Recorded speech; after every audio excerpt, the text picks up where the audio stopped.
అందరికీ నమస్కారం. Welcome to Derangula Mahesh Telugu YouTube channel. మన ఆంధ్రప్రదేశ్ రాష్ట్ర వ్యాప్తంగా ఎవరైతే ప్రజలు ఉన్నారో వారందరికీ కూడా సంక్రాంతి కానుకనైతే ప్రకటించింది ఏపీ రాష్ట్ర ప్రభుత్వం. ఇక ఈ సంక్రాంతి కానుకలో భాగంగా మనకు మహిళలకు అమ్మఒడి పథకం ద్వారా 26,000 రూపాయలు 2 విడతల డబ్బులు, ఇక డ్వాక్రా మాఫీ కింద రుణమాఫీ కింద 12,500 రూపాయలు, రైతులకైతే 13,500 రూపాయలు, ఇక 7 సరుకులను కూడా ఉచితంగా అందించాలని నిర్ణయం అయితే తీసుకున్నారు.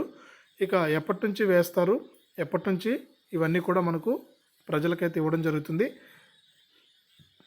అనే వివరాలన్నీ కూడా ఇప్పుడే వీడియో ద్వారా తెలుసుకుందాం. ముందుగా వీడియోను లైక్ చేయండి.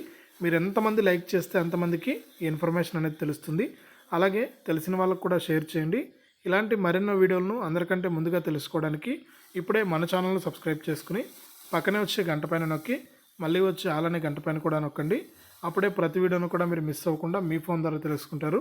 ఇక వివరాల్లోకి వెళ్తే మన ఆంధ్రప్రదేశ్ రాష్ట్ర వ్యాప్తంగా ఎవరైతే మహిళలు ఉన్నారో 1వ తరగతి నుంచి 12వ తరగతి వరకు కూడా పిల్లలను బడికి పంపిస్తూ ఉన్నారో వారందరికీ కూడా అమ్మఒడి పథకం ద్వారా మనకు 26,000 రూపాయలనైతే ఇవ్వనున్నారు మన ఏపీ రాష్ట్ర ప్రభుత్వం వారు. ఇక సంక్రాంతి కంటే ముందు 13,000 రూపాయలు, సంక్రాంతి తర్వాత మరొక 13,000 రూపాయలు, మొత్తం 26,000 రూపాయలు అయితే మహిళల ఖాతాల్లోకి జమ అవుతుంది.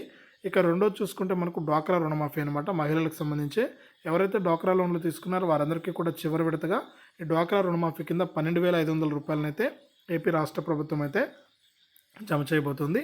ఇక మూడోదిగా చూసుకుంటే రైతులకు అనమాట. రైతులకు సంబంధించి గతంలో ఎవరికైనా సరే రైతు భరోసా పీఎం కిసాన్ కింద డబ్బులు జమ కాకుండా ఉంటే అటువంటి రైతులందరికీ కూడా రైతు భరోసా పీఎం కిసాన్ పథకాల ద్వారా మరొకసారి పెండింగ్ డబ్బులు 13,500 రూపాయలు అయితే జమ అవుతున్నాయి. ఇది రైతులకు సంబంధించి. ఇక సంక్రాంతి కానుకగా మనకు 7 రకాల సరుకులను అయితే ఇవ్వాలని నిర్ణయం అయితే తీసుకున్నట్లు కూడా సమాచారం అయితే ఉంది. ఇక 7 రకాల సరుకులను ఉచితంగా అందించడానికి ఏర్పాట్లు అయితే జరుగుతున్నాయి. రేపు లేదా ఎల్లుండి నుంచి కూడా ఈ పథకాల డబ్బులు మరియు సరుకులు అయితే ఫ్రీగా ఇచ్చే విధంగా కూడా ఏపీ రాష్ట్ర ప్రభుత్వం ఏర్పాట్లు అయితే చేసింది.